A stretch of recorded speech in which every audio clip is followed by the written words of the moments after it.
My message today is different than any before, but the world is growing more different. Today's message is a sign of the times. In past Black history celebrations, we listened as avenues of strength were laid and paved with the struggles and victories of our Black ancestors. Subliminal truths were interwoven into our thoughts in hopes that they might enhance not just our survival, but our thriving. We received messages that should have stretched our growth beyond our meager beginnings. We listened as renowned folks from around the world brought us to tears, forced us to sit tall, joined us, united us in laughter, and as expected, we soaked in the messages that laid out our needs and begged for our united efforts. We heard truths about our heritage, our strengths, about the Black shoulders on which we stood, about our responsibilities to Black children, about our need for strong Black villages and individual insight and improvement. Like students in preparation for a life test, we listened. We applauded, nodded, amen, and swore we understood the text and the test as we grappled the answers in fists raised in unity and pride. In past Black history celebrations, we have been blessed recipients of wisdom gained from years of observation, analysis, failures, and successes. We have been enlightened as well as entertained. We saw the reflection of those messages when we looked into each other's eyes. We saw the hope in each other's Black faces. And then we rose to leave. And as we stepped purposely from our places of inspiration and learning, we turn on cell phones, iPhones, iPads, iPods. We listen to voice messages and read texts, catch up on Twitter and Facebook. We turn on televisions, stereos, and radios. Newsflash. A 17-year-old Black teen caught shoplifting at Victoria's Secret in New York. The body of a dead baby was found in her bag. Phone message. Ma, Michelle locked herself in the bathroom. I think she's cutting again.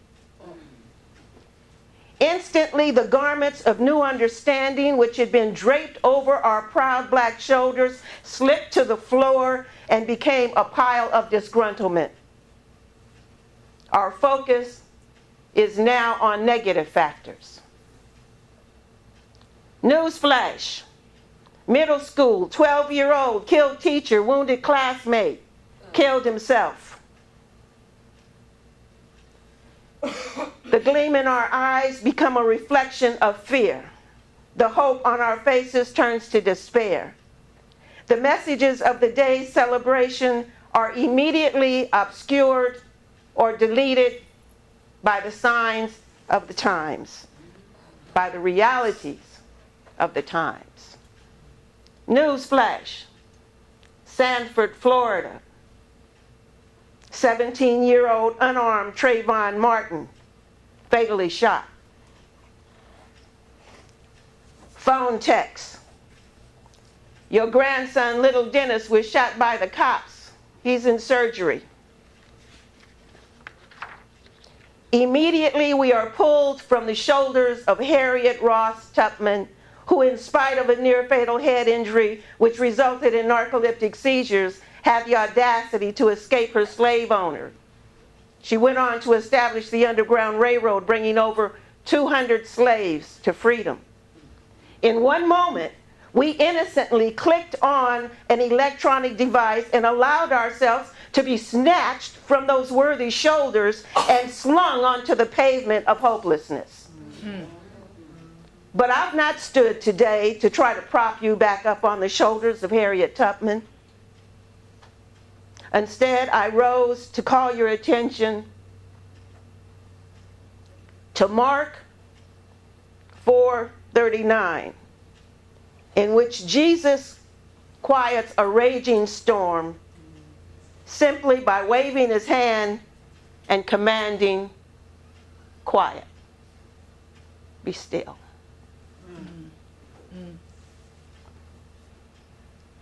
The world is in crisis, folks. And along with everything else, we are in the midst of a technological warfare. What was begun to help us and move us forward has become a major source of distractions, dis-ease, and death.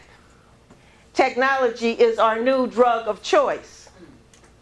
Of course, it's all been created to make things more convenient and expedient, to entertain us, to make us smarter. So, cocaine was also originally created to help. It was originated to be used in medicine and dentistry to lessen pain. Technology is the new cocaine. We are drowning in a sea of technological noise. We are overdosing on the liquid truths that pour from our electronic toys. Who knew we would rise above the addictions of heroin, cocaine, and meth, only to fall victim to technological tremors? Who knew such a strong people would become addicts? Last year, my cousin who lives in Washington called me complaining that she couldn't do anything with her 2- and 4-year-old. In August, they came to visit. She was right. The kids were out of control. But not because they were bad kids, but because they were in competition with her iPhone. The majority of interaction that I witnessed between parent and child involved her telling them to be quiet or go away because she was on the phone. With phone to her ear, she watched as I disciplined the kids and engaged them in games.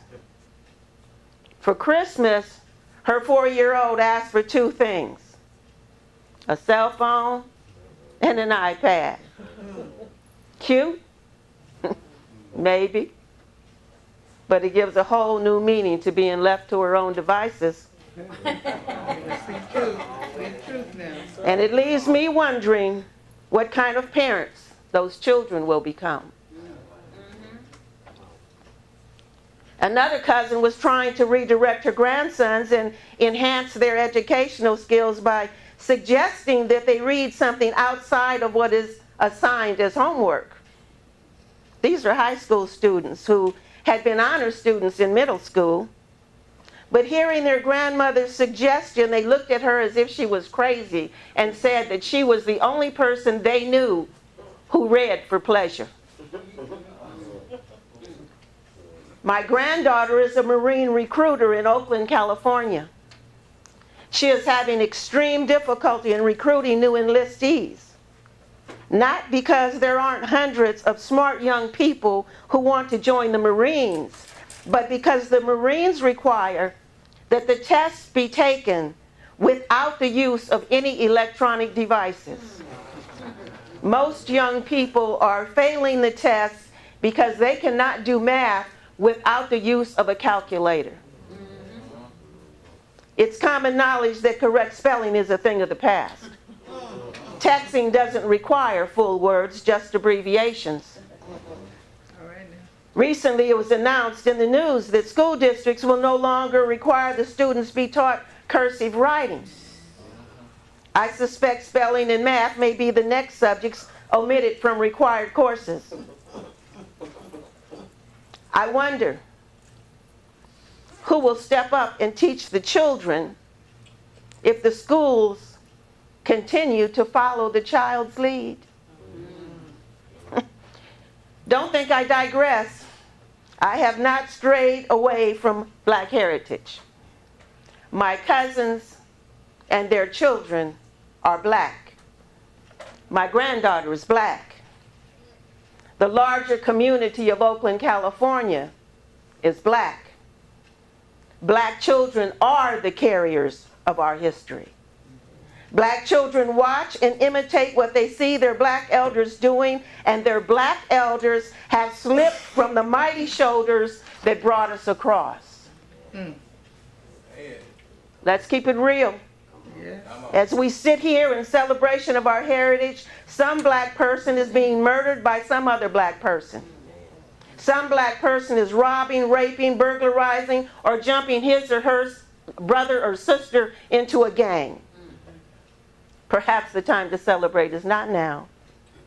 Perhaps first we must restore sanity to our existence. Come on. The chatter is too loud.